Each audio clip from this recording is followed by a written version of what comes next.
something that means a lot to me because Vern Bickel meant so much to me, the Vern Bickel Award. Congratulations!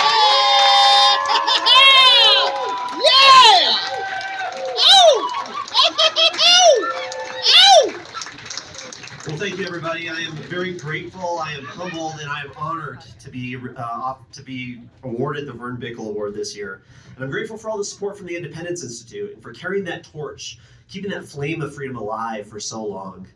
You know, we have a lot of work ahead of us, but a lot of work has been done to set us up for success in the future, for sure. I really have to thank Complete Colorado for the phenomenal job, a website you should be checking every day. If you're not on Complete Colorado every day, you don't know what's going on in the state. And I'm very thankful to Mike and the team for putting my content out there and helping me achieve a broader audience, for sure. Now, like many of you, I started getting a little bit more involved back in 2020. I started freestatecolorado.com back in late March 2020. We all remember those times, right? These days that'll live in infamy for the rest of our days. You know, it was a frightening time for liberty-minded Coloradans. Those of us who maybe were a little bit more skeptical or paranoid, for lack of a better word, about our state government, our county health departments, and their ability to completely destroy our lives. And a lot of us wanted to speak out, right? A lot of us wanted to see what was happening. We wanted to say something about it. But social media was banning us. You know, you posted the wrong thing, you questioned the narrative, and you were kicked off. You were shadow banned. You were silenced. The mainstream media were just apologists for the regime and their whole agenda. So what could we do? What could we do as individuals? Well, what I thought to do was to buy a domain, freestatecolorado.com, and create a platform where we can elevate liberty leaders. We can have a liberty discussion about the policy and the lawmakers down at the state capitol in Denver.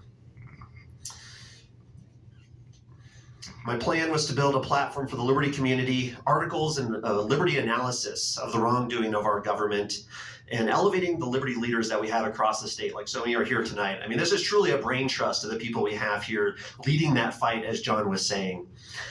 You know, I'm very happy with the success I've had with the website. Since 2020, I've produced nearly 300 videos, interviewed dozens of guests, many people in this room, generated over 400,000 views on YouTube. And my libertarian ballot guides have received over 24,000 views for the ballot initiatives that we've all faced these many, many years. Thank you. Every year we do a legislative live stream. I had nearly over a dozen legislators this year. This was the first year. Every Sunday night we do a 2-hour live stream plus. And we had, 13 legislators join us every single week, every single Sunday night of legislative session this year. And I gotta tell you, it's demoralizing, right? I mean, you know, you want to give up drinking, don't get involved in politics, right? Don't pay attention to the state legislature. And it's a monumental task, right? You're Sisyphus, pushing that boulder up the hill. Thankfully, we have organizations like CUT, Colorado Liberty Scorecard, putting out this great work, making it easier for people to understand what's happening at the state capitol. We got over 8,287 views on these live streams, and I'm proud of what we've accomplished, and I'm really grateful for Complete Colorado for helping me find that audience. I'm also grateful to the Libertarian Party and Michael Vance, the legislative director in the back there, for co-hosting these legislative live streams with me for the last 2 years. We missed 1 week in 2 years, and that was Easter last year. So we've been doing quite a bit there. That's been a lot of fun. And I got to thank, you know, all the people who made time to film an interview with me, to social media superstar Forest Mommy, aka Jessica in the back, for always sharing my content. Definitely one of the best. X. If you're not on X, you got to get on X. It's one of the best platforms for getting your message out there. And Jessica is a superstar at it for sure. Got to thank the great Natalie Menton for sharing her knowledge and experience. There are dozens of videos we've done over the last 3 years. We did a 19-part series on property taxes last year, going over every little arcane detail in Natalie's brain. Phenomenal stuff, really. Really a lot of fun. And I gotta thank my parents too, who were sharing my excitement early on when the videos would get a whopping 50 or 100 views, and we were pretty excited about it. Now, if I don't get anything over 1,000, it's kind of a disappointment. So I'm very thankful, very successful, and it really shows that the liberty community is growing here in Colorado.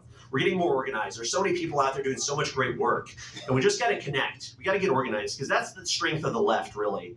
They're, like we said, like Rob was saying, they're not smart, right? But they are organized, and they have money.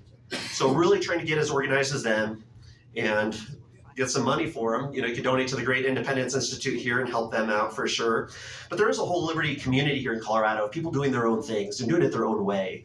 And that's half the fun of it, you know. And I really hope, I'm hopeful that people will realize the impact that one person can have, you know. One of my biggest pet peeves in politics is people looking for a savior. Right? You know, I mean, how many times did we hear this after Donald Trump won last November? Okay, Trump won. We don't have to worry about it anymore. He's going to come in. He's going to teach the governor. He's going to teach Denver mayor the lesson here, you know? Well, it's not true at all. We got to save ourselves. We got to stand up and we got to get involved. It's our responsibility, right? We have a responsibility. The people in this room, the people who know better, have a responsibility to do something about it, to speak out for those who don't. And I think that's so important, you know? You know, I did have a little bit of an impact this year, and I realized when I was making an impact, when I got a phone call from somebody in leadership in the state house telling me to lay off their team, to say I was causing a little too much trouble in their caucus, and maybe I shouldn't be posting what I was posting. But that just means you're over the target, right? You're taking flack. It means you're over the target because they cared what I said because it generated some controversy in their caucus and some threats of primary elections or other people running against them. But I got to say, one of the biggest victories we had this year, as John mentioned, was Senate Bill 86, the social media regulation scheme. And it was amazing to see it fail. You know, Jared got one right. The governor vetoed the two bills, Senate Bill 77, the bill to weaken our CORA law, Colorado Open Records Act, and Senate Bill 86, absolutely horrible bill. Of course, you know, this would only affect criminals, as we know. That was the argument behind Senate Bill 86, that social media companies would have the force of law behind them to permanently ban people from their platform if they were violating state law. And of course, if you're violating Senate Bill 3 by talking about how people can circumvent it online, permanently banned by the force of law. And who would be enforcing this? Well, potentially our next Attorney General, Jenna Griswold. I mean, how scary is that for people, right? If we remember the social media bans back in 2020, now imagine if they have the force of the government behind them, and they have to legally report people to the government for any violations of the law or policy. So absolutely terrible stuff there. But I got to say, you know, when Jared vetoed it, the Liberty community really went into full force. And it was awesome to see the Libertarian Party, my friend Leslie Hollywood, so many people putting out articles, videos, generating calls and emails. And I guarantee you, it was the grassroots that helped prevent the Republicans from overriding that governor's veto. Because that was one of the beauties of the Republicans picking up 3 seats this last year in the state legislature, right, in the state house. They were no longer in the super minority, which means they have really the say, the control over the veto vote, because it's a 2/3 vote or not. So all of that pressure, all of that public outcry really worked, and Senate Bill 86 died. So really proud about that and the whole community making that happen for sure. But I'm just like everybody else in this room, I'm happy the session is over, right? 120 days, I'm so thankful. Could you imagine if we had a year-round legislature, how terrible that would be? What a nightmare. 120 days and it's over until next year. Of course, as John said, they're coming back. They're the undead. There's no way to stop them entirely. But hey, this weather's beautiful. We had some great rain. The sun is shining. It's time to work on our yards, our gardens, get out there. And you know, I am one of the few millennial Coloradans able to actually buy a house in the last few years. You know, I had to move up to Greeley to do it, but up in Weld County, this bastion of freedom that we still have. You know, we got to fight to protect that for sure. But you know, the house I bought was a little bit neglected over the years. And it kind of reminds me of the state of Colorado. And neglected might be the wrong word exactly, not exact parallel, but at the same time, when you get a house, has anybody ever bought a house you had to put some work into? You know, you don't know where to start, right? The windows, oh my gosh, you know, the weeds coming up in the back. There's so much to do. This outlet doesn't work. What are you gonna do, right? And it can be a little overwhelming. And that's where we're at in Colorado, right? I mean, it is a little overwhelming. 700, 1,200 bills introduced, 700 passed, whatever it was, it was too much, right? And it's overwhelming, so where do you start? Well, what do you do, right? I mean, well, what do you do when you have a weeds growing in your garden? You pick a place and you start pulling them, you know? You can't get them all done in one day, maybe not even in 1 week. Maybe you can't get your house renovated for years, but you start somewhere. And that's what we got to do here in Colorado, right? We pick a place, whether that's your city council, whether it's your state house district, whether it's the RTD board. Somewhere you pick a place and you start pulling weeds. So thank you very much. Appreciate it.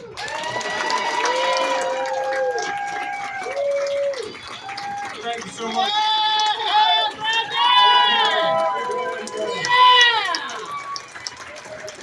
And Brandon, as you asked, there is no financial remuneration with that. You don't get paid. Not yet.